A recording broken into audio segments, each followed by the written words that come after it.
Lord कार्सिस सोचते रहते हैं कि इससे पहले कि कोई संपर्क करे, हमें यथाशीघ्र एस्ट्रियन नाम के तहत टीएन को संरक्षित करने की आवश्यकता है। यहाँ से सीन शिफ्ट हो जाता है और रे कहती रहती है कि टीएन, क्या आप उठ गई? क्या आप अच्छा महसूस कर रही हैं? आपको कहीं दर्द तो महसूस नहीं हो रहा? टीएन रे की ओर देखती है और कहती है कि मैं बिल्कुल ठीक हूँ, लेकिन फेड्री ओपा के बारे में क्या? कल वह बहुत ही ज्यादा खतरनाक लग रहे थे। और रे कहती रहती है कि क्या आप यंग मास्टर फेड्री के बारे में जानना चाहती हैं? वह सुबह तक आपके साथ ही थे। यह सुनकर टीएन आश्चर्य से कहती है कि क्या सुबह तक? थोड़ी देर बाद टीएन तैयार होकर बाहर आती है और यह देखकर फेड्री और लेडियन कहते हैं कि टीएन, आप आ गई, क्या आप ठीक हैं? टीएन फेड्री के पास आती है और कहती है, फेड्री ओपा, क्या आप ठीक हैं?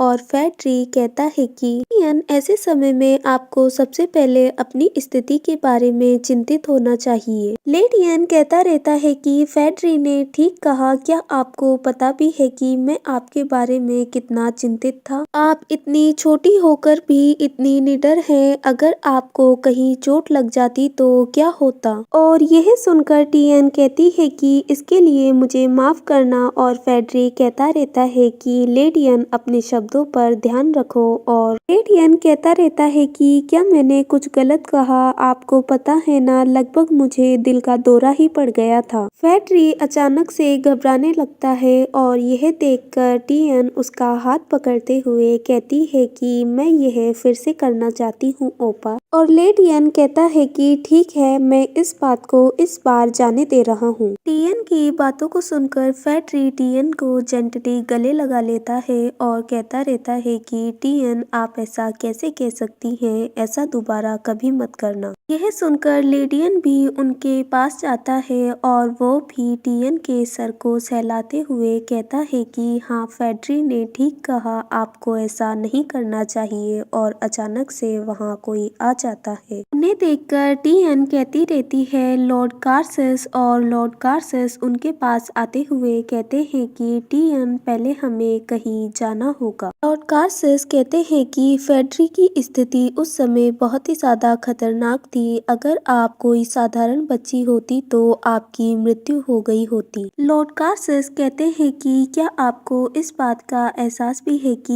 यह आपके लिए कितना खतरनाक हो सकता था? और यह सुनकर टीएन कहती है कि हाँ, आपने ठीक कहा। लॉर्ड कार्सिस टीएन की ओर स्माइल करते हुए कहते हैं कि लेकिन फिर भी आपका बहुत बहुत शुक्रिया फेड्री की मदद करने के लिए और उसे बचाने के लिए। कार्सिस टीएन के पास आकर जेंटली बैठ जाते हैं और वो कहते रहते हैं कि इसके बारे में मैं आपको डांट नहीं रहा हूँ, मैं बस आपकी परवाह करता हूँ, इसीलिए आपसे कह रहा हूँ। और वो टीएन के सर को जेंटली सहलाते हुए कहते हैं कि और मुझे आशा है कि आप एक ऐसी बच्ची बनेंगी जो अपना बेहतर ख्याल रखेंगी। यह सुनकर टीएन खुश होती है और स्माइल करते हुए कहती है, ठीक है पिताजी। यह सुनकर लॉर्ड कार्सिस जेंटली खड़े होते हैं और टीएन को ले जाते हुए कहते हैं, आप बहुत ही प्यारी बच्ची हैं, मेरी प्यारी बेटी। वो जल्द ही उसके ग्रैंडफादर के पास आ जाते हैं और वो टीएन को देखकर बहुत खुश होते हैं और कहते हैं, टीएन, आप आ गई?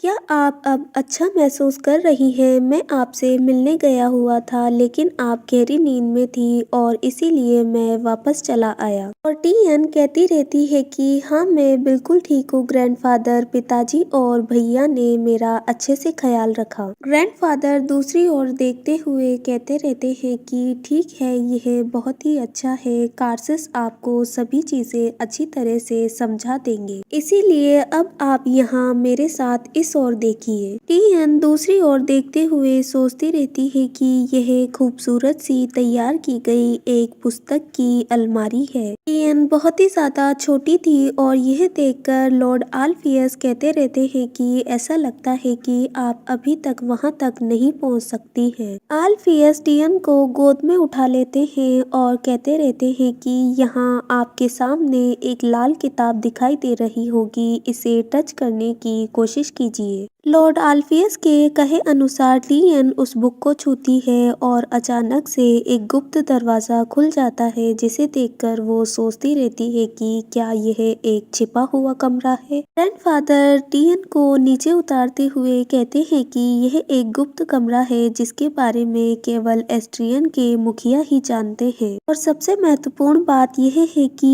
इस गुप्त कमरे का दरवाजा केवल एस्ट्रियन रक्त वाला व्यक्ति ही खोल सकता है। यह सुनकर टियन सोचती रहती है, क्या सच में एक एस्ट्रियन ब्लड वाला ही इसे खोल सकता है। और लॉर्ड आल्फियस कहते रहते हैं कि अगर आपने इसे खोल लिया है तो इसका मतलब यह है कि पैतृक परीक्षण की अब कोई आवश्यकता नहीं है। अब हमें इसके अंदर चलना चाहिए। यह एक ऐसा स्थान है जो लंबे समय से एस्ट्रियन परिवार को स्थानांतरित होता रहा है, और यह कमरा उस व्यक्ति के लिए है जो लेजेंड के अनुसार लाइट एबिलिटी को जागृत करता है। वहाँ एक अलग से पैटर्न का सिंबल बना हुआ था, जिसकी ओर इशारा करते हुए लॉर्ड आल्फियस कहते हैं कि आओ और आगे जाकर इस पर चढ़ जाओ। टियन कहे अनुसार उस स्थान पर जाकर खड़ी होती है और उसके हाथों में अचानक से लाइट एबिलिटी प्रकाशित होने लगती है। यह देखकर टियन सोचती रहती है कि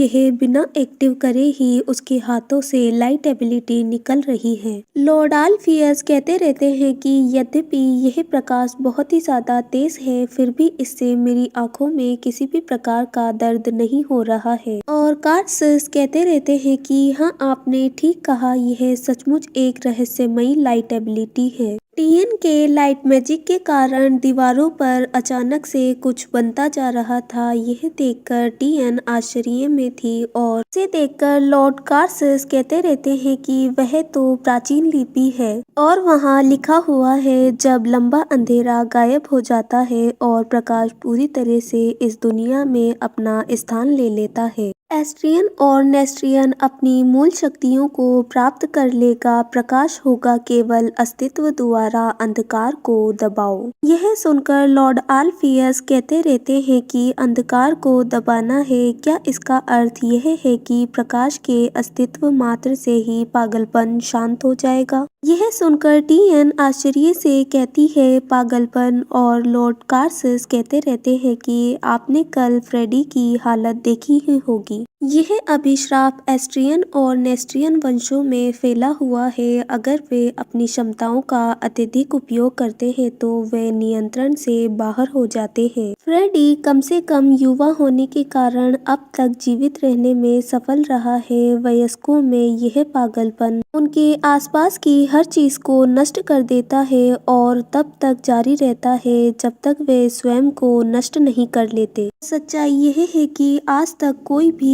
उस उत्पात को शांत नहीं कर पाया है, सिवाय एक व्यक्ति के जो कि ठीक मेरे सामने खड़ी है। यह सुनकर टियन आश्चर्य से सोचती रहती है कि क्या मैं सच में एस्ट्रियन के अभिशाप को शांत कर सकती हूँ, और क्या सच में मेरी हेल्प की सबको जरूरत है। मैं एक सच्ची एस्ट्रियन हूँ, क्या यह सच है। यह सुनकर टियन खुश होती है क्योंकि अब वो उस परिवार की सदस्य थी। वो सभी उस कमरे से बाहर आ जाते हैं और ड्यूक आल्फियस कहते रहते हैं कि यदि आप भविष्य में कभी भी यहाँ आना चाहे तो आपका यहाँ स्वागत है। यह सुनकर टियन आश्चर्य से कहती रहती है कि लेकिन यह जगह केवल परिवार के मुखियाओं के लिए है। यह सुनकर ड्यूक आल्फियस स्माइल करते हुए कहते रहते हैं कि इससे पहले कि यह मुखियाओं के लिए एक गुप्त कक्ष था, लेकिन यह अब उन लोगों के लिए एक कक्ष है जिनके पास लाइट एबिलिटी है। यह सुनकर टियन खुश होती है और लेडियन टियन को लेने के लिए आ जाता है और वो चली जाती है, और ग्रैंडफादर कार्सिस के कंधे पर हाथ रखते हुए कहते हैं कि सब ठीक होगा, हम इस स्थान को सुरक्षित रख सकते हैं। यह सुनकर लॉर्ड कार्सिस सोचते रहते हैं कि आप ठीक कह रहे हैं, हम उन अपवित्र व्यक्तियों को हमारी बच्ची को एक उंगली भी नहीं लगाने देंगे। ड्यूक आल्फियस एक लेटर को उठाते हुए कहते कहते हैं कि मैंने सुना है कि टेम्पल और पैलेस से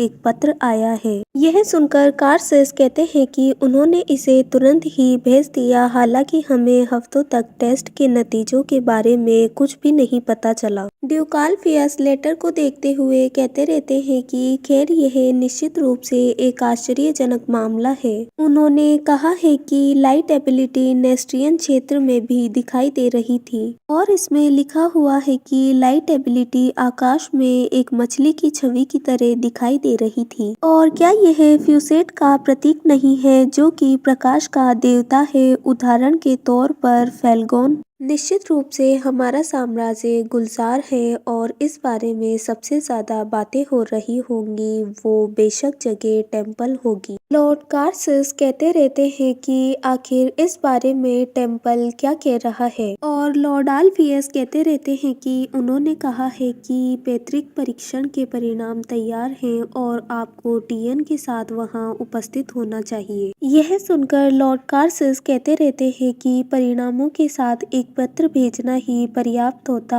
अब मुझे व्यक्तिगत रूप से क्यों बुलाया गया है, या फिर अवश्य ही उन्हें इस बारे में पता चल गया होगा कि लाइट एबिलिटी टीएन के पास है। और लॉर्ड आल्फियस कहते हैं कि अगर वे इस बारे में कुछ प्रयास भी करते हैं तो मैंने पहले ही किसी ऐसे व्यक्ति को संपर्क कर लिया है जो इस समस्या का समाधान कर सकता है, और यदि आप टेम्पल जाएंगे तो आपको सहायता मिल सकेगी। यह सुनकर लॉर्ड कार्सिस कहते हैं कि मुझे यह सुनकर राहत मिली और अब बेहतर होगा कि मैं वहां पर जाने की तैयारी कर लूं। यहाँ से सीन शिफ्ट हो जाता है और टीएन केक खाती रहती है और वो उसे खाते हुए कहती है कि यह बहुत ही ज्यादा टेस्टी है, बहुत ही ज्यादा डिलीशियस है। यह सुनकर फेड्री स्माइल करते हुए टीएन से कहता है कि क्या सच में यह आपको इतना डिलीशियस लगा? मुझे लगता है कि मुझे इसे और मंगवाना चाहिए। और फेड्री की बातों को सुनकर रे कहती रहती है कि नहीं यंग मास्टर, आपने रात को भी खाना नहीं खाया था, इसीलिए आपको एप्पल पाई का सिर्फ एक ही पीस मिलेगा। टीएन को एप्पल पाई इतनी पसंद आ रही थी कि लेडियन एप्पल पाई को टीएन को देते हुए कहता है कि मैंने इसे नहीं खाया है और आपके लिए बचा रखा है, इसीलिए आप इसे ले सकती हैं, है ना? यह सुनकर फेड्री कहता रहता है कि लेडियन, टीएन के कहने का मतलब यह नहीं था, तुम बहुत ही ज्यादा बेवकूफ हो। यह सुनकर टीएन खुश होती है और फोर्क से एक पीस काटते हुए उसे लेडियन के चेहरे की ओर करते हुए कहती है कि ब्रदर, आप इसे थोड़ा सा टेस्ट कीजिए, यह बहुत ही ज्यादा स्वादिष्ट है और मैं थोड़ा सा खाकर ही संतुष्ट हूँ। यह सुनकर लेडियन सरप्राइज होता है और अपनी फिंगर से अपनी ओर इशारा करते हुए कहता है कि क्या सच में आप इसे मुझे देना चाहती हैं? और फेड्री यह देखकर कहता है कि फिर मेरे बारे में क्या? यह सुनकर टीएन एप्पल पाई को फेड्री की ओर करती है और कहती है कि ब्रदर, इसे आप भी खाइए। यह सुनकर फेड्री टीएन के साथ मस्ती करते हुए कहता है कि मेरा वाला पीस बहुत ही छोटा है, और टीएन कहती है कि फिर तो मैं आपको एक स्लाइड और खिलाऊंगी, और यह देखकर लेडियन कहता रहता है कि तो फिर आपको एक स्लाइड मुझे और खिलानी होगी। अचानक से वहां उनके पिता कार्सिस भी आ जाते हैं और वो स्माइल करते हुए कहते रहते हैं कि मैंने आपसे कहा था ना कि अपनी बहन को चिढ़ाना बंद करो फेड्री लेडियन। यह सुनकर लेडियन कहता रहता है कि हम अपनी बहन को चिढ़ा नहीं रहे हैं, और फेड्री कहता रहता है कि सही कहा, हम तो बस अपनी बहन के साथ एप्पल पाई को बांट कर खा रहे हैं। और टीएन कहती है कि हाँ, ठीक कहा। उन तीनों बहन भाइयों को एक साथ खुश देखकर लॉर्ड कार्सिस सोचते रहते हैं कि अब ऐसा लगता है कि मुझे बच्चों के बारे में चिंता करने की कोई जरूरत नहीं है।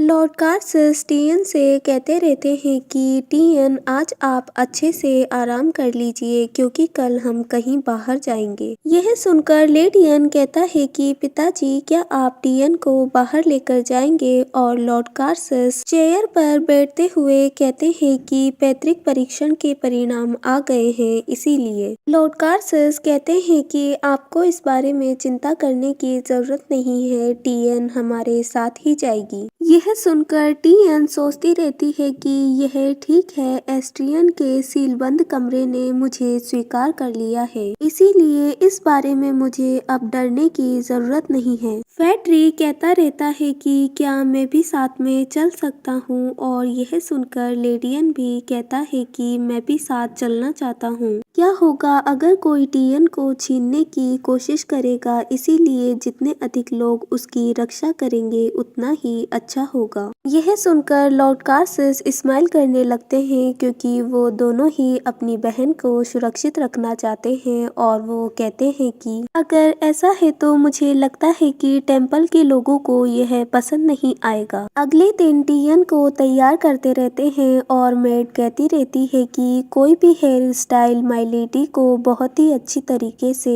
सूट करती है, इसीलिए इस बार कुछ कर्ल्स जोड़ने के बारे में क्या ख्याल है। और ग्रे हेयर मेड कहती रहती है कि इसके बजाय मैं सोच रही हूँ कि इसे अच्छे से बांधना बेहतर होगा, क्योंकि आखिरकार आप टेम्पल में जा रही हैं, और अगर हम इसे गोल बंद में दोनों ओर से बांध दे तो यह बहुत ही प्यारा लगेगा। और दूसरी नौकरानी कहती है कि हाँ, आपने ठीक कहा, यह बहुत ही ज्यादा सुंदर लगेगा। सभी मेड्स बहुत ही ज्यादा एक्साइटेड थी, और वो सोचती रहती है कि चूंकि यह एस्टिरियन के बाहर उसकी पहली यात्रा है, इसीलिए हमें उसे किसी और से भी अधिक विशिष्ट बनाना है। वो टीएन को बहुत ही अच्छे से सजाते हैं और कहते हैं कि माय लेडी, आपको यह कैसा लग रहा है, क्या आपको यह पसंद आया। टीएन अपने आप को मिरर में देखती रहती है और कहती रहती है कि आप बिल्कुल सुंदर लग रही हैं माय लेडी, और वहाँ आपकी उम्र की सभी लेडियों में से